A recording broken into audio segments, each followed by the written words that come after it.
뉴스룸을 시작하겠습니다. 다음 달 2일 예산안의 법정 처리 시한을 앞두고 여야가 정면으로 충돌했습니다. 민주당이 어제 국회 예결위원회에서 증액 없이 감액만 한 내년도 정부 예산안을 단독으로 처리했습니다. 이 과정에서 대통령실과 검찰, 경찰, 감사원의 특수활동비가 모두 깎였습니다. 이희정 기자입니다. 민주당은 어제 감액 의견만 반영된 예산안을 국회 예산결산위원회에서 통과시켰습니다. 정부안보다 4조 1천억 원 줄어든 673조 3천억 원 규모입니다. 검찰과 감사원의 특정 업무 경비와 특수활동비, 대통령 비서실과 국가안보실의 특수활동비 등이 전액 삭감됐습니다. 정부 예비비도 절반이나 깎였습니다.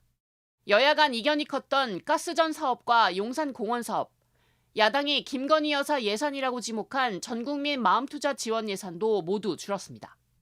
증액과 달리 감액은 정부 동의가 필요 없어 민주당 의견만 반영된 감액안이 처리된 겁니다.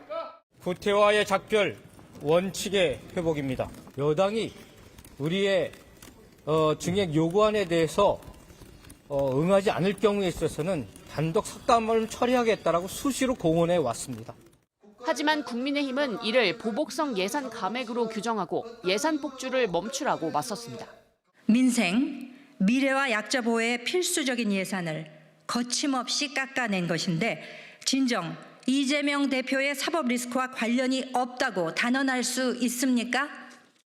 민주당은 다음 달 2일 본회의에서 처리하겠다는 방침이지만 감액안을 지렛대 삼아 이재명표 핵심 정책인 지역화폐 예산을 증액하는 등 정부 여당과 막판 합의할 가능성은 여전히 남아 있습니다. JTBC 이희정입니다. 네, 명태균 씨 관련 소식입니다. 3년 전 서울시장 보궐선거 때 미공표 여론조사를 조작한 사실이 또 확인됐습니다. 가짜 응답을 수백 개 추가해서 오세훈 당시 국민의힘 후보가 안철수 국민의당 후보보다 야권 단일 후보로 적합하다는 결과를 만들어냈습니다. 오원석 기자입니다. 서울시장 보궐선거를 한 달 앞둔 지난 2021년 3월 오세훈 당시 국민의힘 후보와 안철수 국민의당 후보의 단일화 여부가 막판 변수로 떠올랐습니다. 3월 12일 명태균 씨의 미래한국연구소가 미공표 여론조사를 했습니다. 야권 단일 후보로 기호 2번 국민의힘 오세훈 후보와 기호 4번 국민의당 안철수 후보 중 누가 더 적합하다고 생각하십니까? 929명이 응답했고 오 후보가 3%포인트 이상 앞서는 걸로 나타났습니다. 비슷한 시기 두 후보가 별 차이 없던 다른 조사들과 다른 결과입니다. 명 씨 조사만 유난히 튀는 이유가 있었습니다. 응답 원본 자료를 살펴봤습니다. 연결 시간, 전화를 몇 번 문항하다가 전화 끊었다, 완전히 완료됐다, 이게 확인이 되는 데이터거든요. 조사에 끝까지 응해 알파벳 E 표시가 붙은 응답자 176명에 불과했습니다. 또 안 후보를 선택한 사람이 더 많았습니다. 그런데 753명의 응답 결과를 지어내 결과를 뒤집은 겁니다. 완전히 응답하지 않았던 그 숫자들을 그냥 그려놓은 거죠. 오세훈 서울시장 측은 여론에 영향을 미칠 수 없는 미공표 조사를 의뢰할 이유가 없다는 입장입니다. 검찰은 명 씨가 왜 이런 조작을 했고 조사 결과가 누구에게 넘어가 어떻게 쓰였는지 살피고 있습니다. JTBC 오원석입니다. 내년과 내후년 1%대 성장률 등 우리 경제의 어두운 전망치가 이어지고 있습니다. 지난달 생산과 소비, 투자도 동시에 감소한 걸로 나타나면서 일본식 장기 저성장, 장기 불황에 대한 우려도 나옵니다. 김도훈 기자입니다.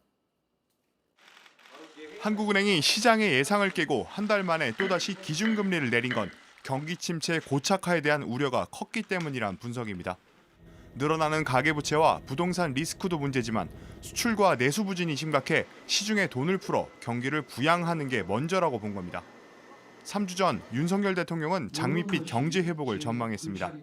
막상 취임하고 보니 모든 여건이 생각했던 것보다 훨씬 더 어려웠습니다. 이제 경제가 기지개를 켜고 있습니다. 하지만 한국은행은 내년 우리 경제 성장률을 1.9%, 다음해 1.8%로 낮은 성장률을 유지할 거라고 봤습니다.